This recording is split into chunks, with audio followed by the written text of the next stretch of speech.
Tappei has just released Arc 8 Chapter 35, and this video will be a summary of the chapter. Highly recommend you check out my Arc 8 Chapter 34 summary. Anyways, let's begin. What did you just say? Subaru asked. I will tell you the names and faces of everyone I have met since becoming Emperor. The squadron that left the city of Garkla and headed towards the capital was in transit. The 3 carriages contained equipment, resources, and contained the members from Lagunica and the Empire. Subaru, however, wasn't with his compatriots. He was with Vincent. This wasn't due to betrayal, but simply because he wanted to know why Vincent came along with the raiding party. Vincent had no real strength. He was, however, wise, and as a result he would be best suited to stay in Garkla and oversee the battle from afar.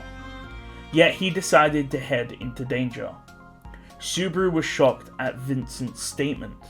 Vincent states he remembers the names and faces of everyone. However, those who stay hidden, like the Shudrak people, of course he wouldn't know them. So he doesn't know everyone in the Empire, but most. Subaru asks about all of his Imperial guards that stand under him, and Vincent says it is necessary. Subaru understands, since Speaker needs a name for her to eat the name of someone, and if Vincent knows the name, Speaker will be able to use her authority. Star Eclipse was a power that ate Lamia Goodwin's name, but at the same time no one forgot her. We see Tanza is with Subaru in the room with Abel, and Tanza is cold to Vincent. After all, he refused many of Yorna's marriage proposals. However, Abel tells Tanza that Yorna didn't love him, but another emperor. Tanza asks if it was his father, but Vincent says to ask Yorna since she is alive, and Tanza confirms it since she is of course connected to Yorna via the soul marriage technique. However, even though Yorna is safe, it is unknown where she is, alongside Priscilla, Aldebaran, and of course Cecilus. Subaru wonders about their strength. They have a lot of strong fighters. There's even Halibel, who is the strongest in Kararagi. Apart from Vincent, however, there is Medium and Jamal, but both of them are weaker than, say, Garfiel. Subaru begins to talk and then shrieks. Beatrice asks him what's wrong, and then an old man appears. Subaru says if someone appears, then it's either Obart or a Japanese horror villain. Obart responds by asking Subaru how he is, and notes his small size.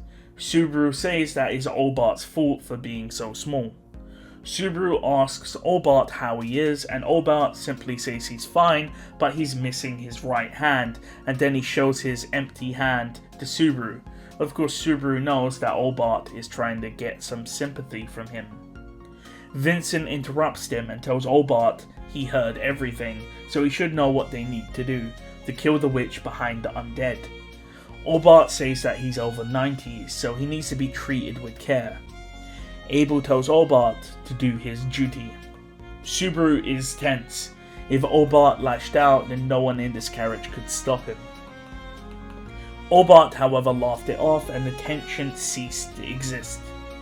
Tanza asks if Obart is coming along with them to the capital, and Obart says he's been ordered to, plus there are others in the capital such as Meguro and Cecilus. Not only that, you need to play your cards right when the Empire is at stake. Tanza says Yorna is there too, and Subaru says that he's never met Meguro, but Yorna can be trusted, and Cecilus makes up with his personality even though he isn't really competent. Vincent wonders if Subaru can put a leash on Cecilus, and Subaru states that they also have Halibel. Obart mutters that he doesn't really like Halibel since he's the only shinobi that is stronger than himself. With that, Subaru's questions have been answered. Well, with the exception of how Medium became a candidate for Queen. Either way, Subaru remembers the final words from Rem. As he was leaving on the carriage, Rem shouted out words to him. Subaru knows that he needs to come back safe for her sake. Jamal then looks through the window of the dragon carriage and he's looking inwards. We see that he was on lookout, so he was on the outside of the dragon carriage. And he tells him that they're reaching the relay point and will be having a break. Jamal is of course startled to find that Obart is in the room, and Obart simply waves.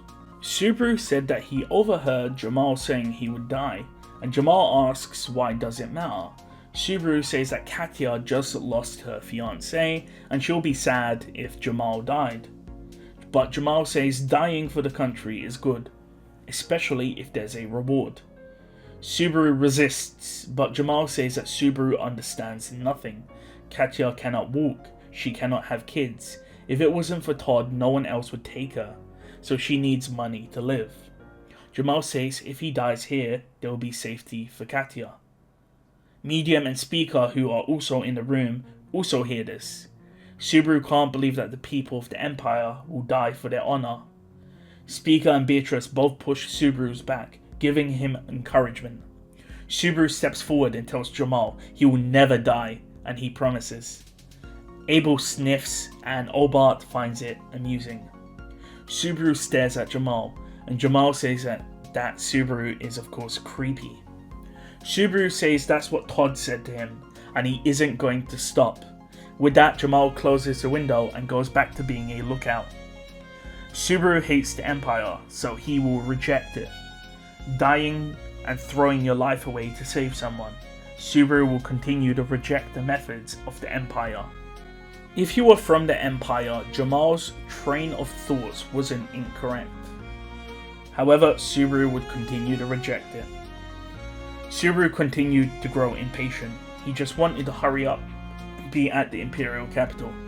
The scene changes. Under the dark sky of the capital, the clouds loomed as if signifying the destruction of the capital.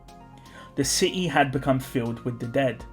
The city was drenched with water after the dam burst. Survivors fight the dead as they continue to resurrect. However, those who fight regret it as they are up against a never-ending army. The city has become the manifestation of death. A situation you don't often see. If there was a little more tension, we could be brought back to the stage once more. The boy sat there with his kimono and his hair tied up in a bun.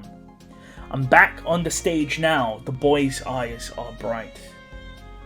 He has never been afraid since the day he was born. Now it would be a feat only I can perform, a hegemony, to defeat all the enemies and rewrite the battlefield. However, the boy stands up and he raises his hands, and he says he doesn't feel like it would lead to any good. The boy himself could easily kill the undead in the city, but he doesn't do it. He cannot explain why he doesn't want to.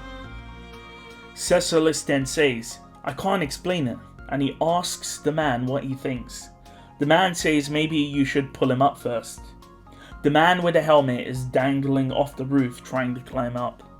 However, because he only has one arm, he cannot. Cecilis laughs and says that Ao is no good, and states he doesn't know what Ao is doing, saying he doesn't know if he can go on with his history. That sucks, Ao says, and with that, the chapter ends. So I think a few chapters ago, I made a pretty big error where I said it was Aldebaran who was like on the floor, calling out for Priscilla, but that was actually Arakia. It seems that Aldebaran is still with Cecilis, and Cecilis is figuring out whether or not he's going to pull up Al. But yeah, we're still in a transitional chapter. I still think Todd's alive, by the way.